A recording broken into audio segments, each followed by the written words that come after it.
Fala galera, beleza?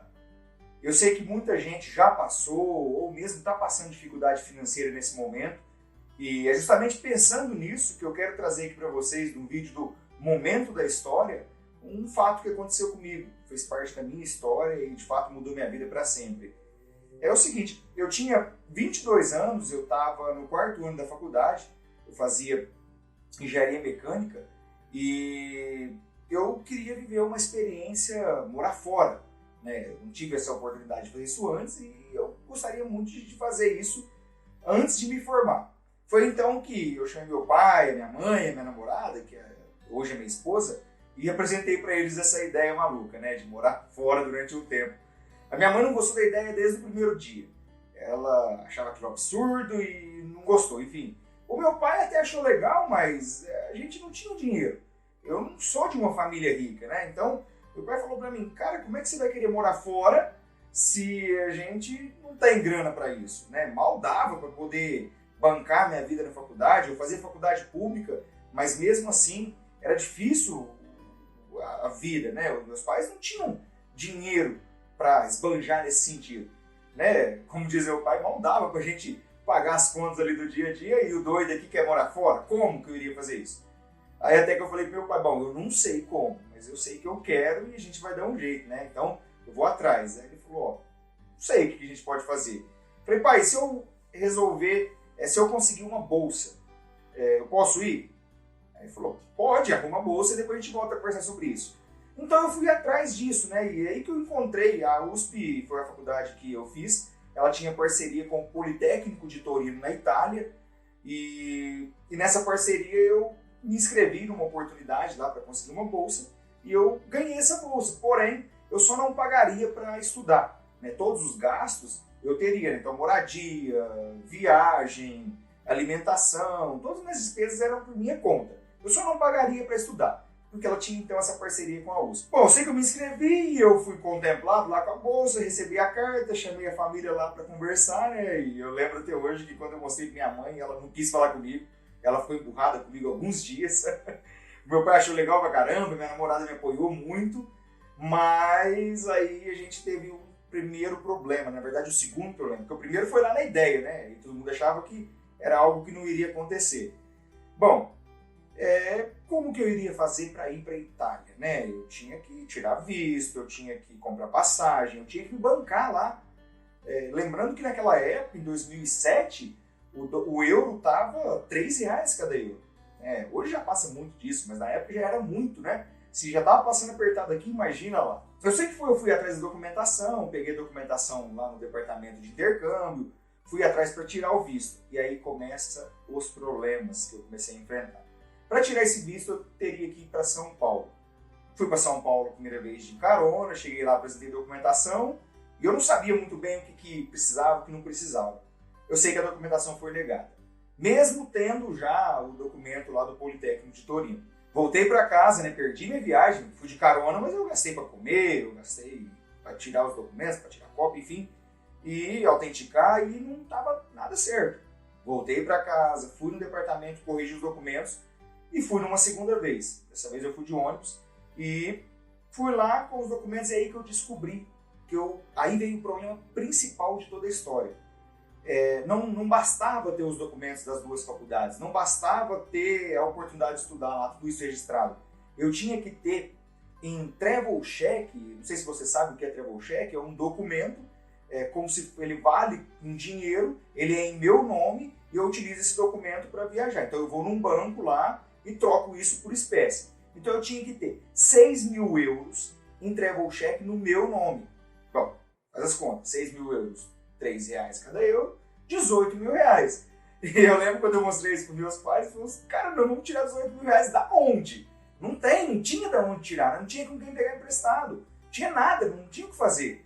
E eu falei, bom, não sei, vamos buscar alternativas. Eu sei que eu fiz uma declaração, a faculdade fez, um monte de coisa a gente tentou fazer. Lá vai eu pela terceira vez no consulado com essa tal declaração. Negado. E eles me afirmaram, eu preciso do travel check aqui no seu nome de 6.000 euros. Bom, já começou a escorregar pelos meus dedos a oportunidade de morar fora. E aí, no meio do caminho, surgiu uma ideia aí, eu conheci uma pessoa que tinha uma fundação que prestava trabalhos no Brasil e na Itália, e essa pessoa me fez um documento dizendo que a fundação estava me apoiando nessa viagem, e eu peguei esse documento e fui pela quarta vez no consulado. Eu me lembro que nessa quarta vez eu não fui de ônibus nem de carona, mas eu peguei carona com uma ambulância, né? Tinha uma ambulância da minha cidade que estava levando uma pessoa para fazer exame no HC lá em São Paulo, e eu peguei carona com essa ambulância aí. Até minha esposa que conseguiu isso para mim, minha namorada na época. E lá vai eu, de carona com a ambulância, cheguei cedinho no consulado, enfrentei a fila, entrei e apresentei a declaração. Nada, não aceitaram a minha declaração. A pessoa, na verdade, ficou brava pra caramba comigo. Já era a quarta vez que eu tava ali, que absurdo, né? Tava difícil de entender que eu precisava do travel check. Eu sei que eu voltei pra casa, de carona na ambulância, bem chateado, sabe? Porque eu tava entendendo que ali, de fato, tava escorregando das minhas mãos o meu sonho. Foi aí que um tio meu, muito gente boa, me ajudou bastante, ele me ofereceu ajuda. Perguntou se eu queria o dinheiro emprestado, né? Ele falou, eu te empresto dinheiro, você compra os travel check. Até foi ideia da minha mãe que fez esse meio de campo aí. Esse meu tio me ajudou muito, sou eternamente grato por ele. E eu falei, mas tá, tudo bem, mas eu não tenho como te pagar. A estratégia minha era ir para a Itália e imediatamente, por mais que eu iria para estudar, mas eu precisava arrumar um trabalho lá e ajudar meus pais a bancar todos esses custos, né? Eu falei, eu não posso te pagar, vou te pagar isso quando? Me veio uma ideia. Eu propus para ele o seguinte, me empresta o dinheiro, eu tiro os travel check no meu nome, vou num banco e eu vou lá, apresento o travel check, depois eu volto no mesmo banco que eu comprei o travel check, vendo ele e pego o dinheiro de volta, né? Troco. Ele aceitou, mas era um risco que eu estava correndo porque você tem oscilação cambial e naquela época, se caísse um pouco, eu teria que pagar a diferença para ele, eu já não tinha dinheiro para viajar, quanto mais pagar a diferença do câmbio, né? E ele falou, tudo bem, eu te empresto, vai lá e vê o que você consegue fazer. Então eu fiz isso, fui no banco, comprei, fui pro consulado, dessa vez na quinta vez, também fui de carona com a ambulância, né? Eu fazia de tudo para gastar o mínimo possível, porque a gente passava apertado, né? Não tinha. Ufa! Na quinta vez eu consigo meu visto italiano, né? O carimbão lá bonito no meu passaporte, né? E voltei para casa todo feliz, e aí a minha preocupação era, se eu voltar no banco e esse euro cair... Eu tive sorte, porque eu fui no banco e o euro naqueles dias subiu, acabei que eu devolvi todo o dinheiro pro meu time e ainda tinha lá um jurinho, né, que eu ganhei nessa oscilação cambial. Primeiro problemão resolvido, tinha o visto. Como que nós vamos fazer para comprar passagem, né? Meu pai e a mãe não tinha cartão de crédito na época e precisava comprar passagem. Eu não tinha, minha namorada não tinha, enfim...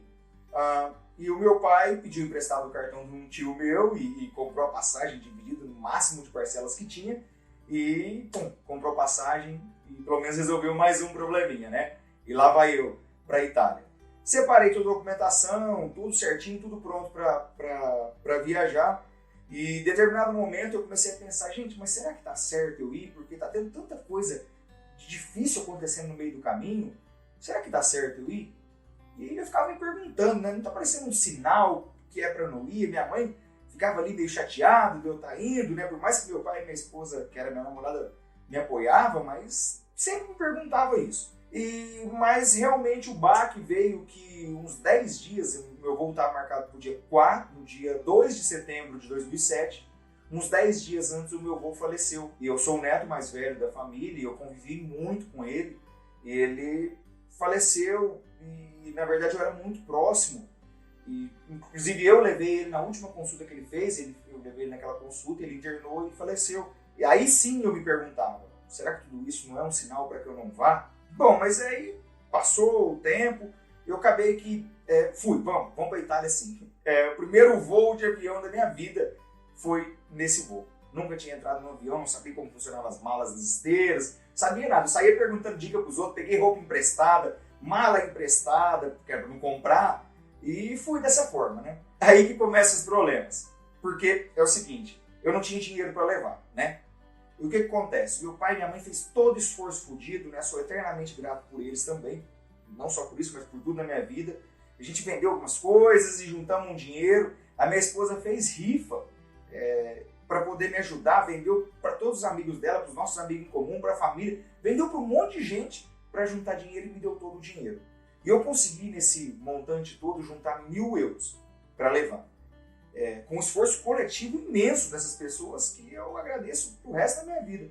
Eu sei que então eu fui para a Itália, desembarquei no aeroporto de Milão. Eu tinha pego algumas dicas com um amigo meu de comprar passagem, aonde compra, pegar o ônibus que vai para Torino.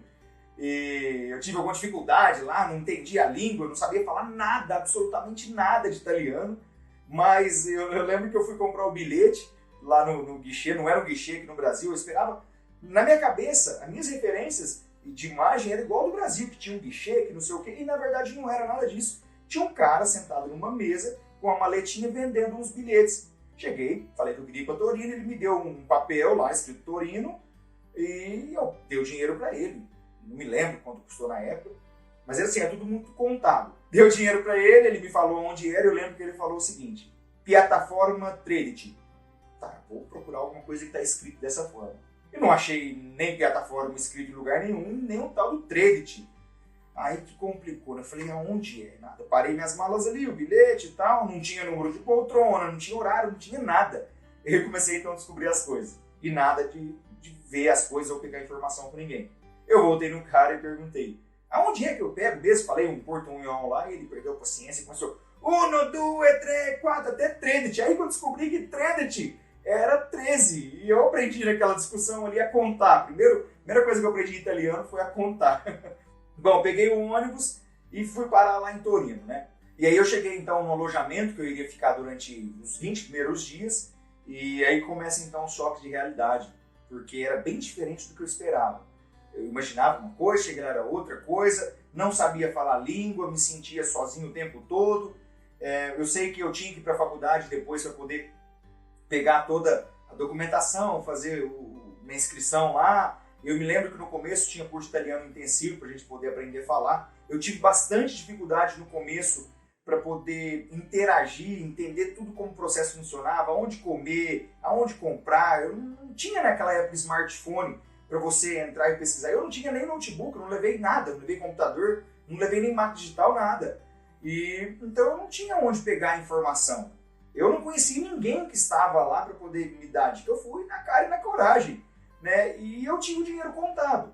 E eu sei que o primeiro lanche que eu comi na faculdade, numa lanchonete que tinha lá, eu paguei 12 euros, se eu não me engano, então eu comecei a fazer as contas. Gente, se esse lanchinho custa isso, esse dinheiro meu não vai dar para nada. Né? E eu tinha na cabeça que além de seguir a faculdade, eu tinha que arrumar um trabalho e eu tinha o alojamento somente por 20 dias. Então, além de tudo isso, eu tinha que arrumar um apartamento para alugar. Né? E foi aí então que eu falei, eu preciso de ajuda. Eu criei uma estratégia para poder buscar ajuda. Né? E eu comecei a parar as pessoas que usavam a camisa do Brasil na faculdade, né? Falava, camisa do Brasil deve ser brasileiro, né? Camisa de futebol. E aí que eu aprendi que camisa do Brasil todo mundo usa em tudo quanto é lugar. Então eu não sabia disso. Não descobri, passei uns 10 dias e não encontrei ninguém que era brasileiro para poder me ajudar. Mas, em determinado momento, eu conheci uma pessoa que é uma amiga minha, até hoje, ela, gente boa demais, me ajudou bastante, foi a pessoa que me ajudou a conseguir emprego, eu trabalhei de garçom, ela me ajudou a fazer currículo, me ajudou a alugar um apartamento. E o legal também é que logo depois que eu estava lá, chegou um grande amigo meu, o Pagode, que fez faculdade comigo em São Carlos, ele chegou para morar lá, mas eu já tinha passado 15 dias de apuro. Quando ele chegou a coisa já estava um pouco mais assentada, né?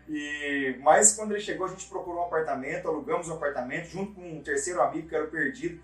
Nós três moramos juntos lá durante esse ano todo.